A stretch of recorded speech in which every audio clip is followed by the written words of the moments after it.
Hello everyone and welcome. This is Learn Hittite. Today I only have a quick and unplanned video in store for you, so please bear with me with this slight change in format. But while working on my next video, which will be about the Tungusic language family, I came across a really interesting Proto-Tungusic reconstruction in chapter 4 of this book. And as I was going through it, it reminded me of a question that I get asked all the time. Most recently, I got it a few days ago in an email. And the question in its various forms basically goes something like this.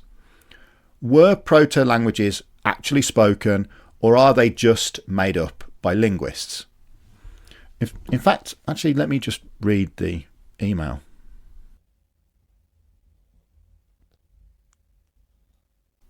Hello, sir. I'm new to linguistics and I'm having confusion about proto-languages. I've read online that proto-languages like Proto-Indo-European were spoken in ancient times. Other sources say they're just made up by linguists and were never spoken. Can you clarify this in your next video? Now, the short answer is that proto-languages are reconstructed models with predictive value. And as reconstructed models, they were not directly spoken, but they approximate likely real languages that were spoken in the past using data from actual attested languages. It's also important to remember that not all proto-language models are created equal. Some reconstructions are more speculative than others, depending on available evidence and methods used. Two good examples of this would be Proto-Pontic and Proto-Indo-European Eoskarian. If you'd like to get a better idea of why exactly these two proposals are considered speculative, well, I just so happen to have done videos on both of them, so please do go and check them out. And depending on the author or research team, proto-language reconstructions can actually differ. For example, in my last video on Proto-Semitic, I based most of the content on the Proto-Semitic material in this book, The Semitic Languages. But I also pulled some data from another book titled, I think, The Semitic Language Handbook.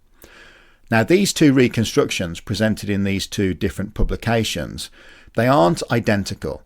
There are some small but interesting differences.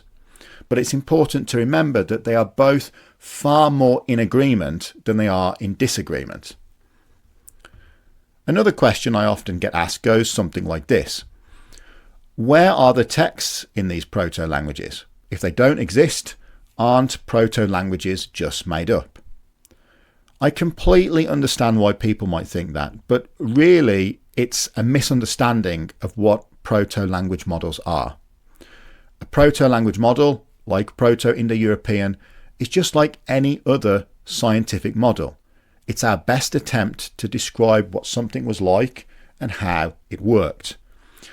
Usually we're reconstructing stages of a language's history from before the existence of any writings, so naturally we don't have any access to texts or inscriptions from those periods, but that's not always the case. We could take Proto-Romance, for example. It's a reconstructed model built using the comparative method applied to the Romance languages. But in this case, we can actually compare it to surviving late Latin texts.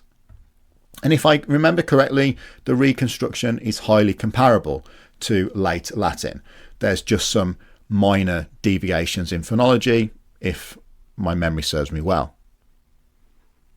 Another important point to keep in mind is that linguistic models should be based strictly on linguistic data. Now, what I mean by that is, let's say, for example, there's some really strong genetic or archaeological evidence suggesting two language families were once part of the same ancestral population, and therefore likely spoke the same proto-language. In linguistics, however, we only establish a relationship if the linguistic data itself supports it. If we can't reliably reconstruct a common proto-language, we have to be cautious. regardless of how good other data from other fields is.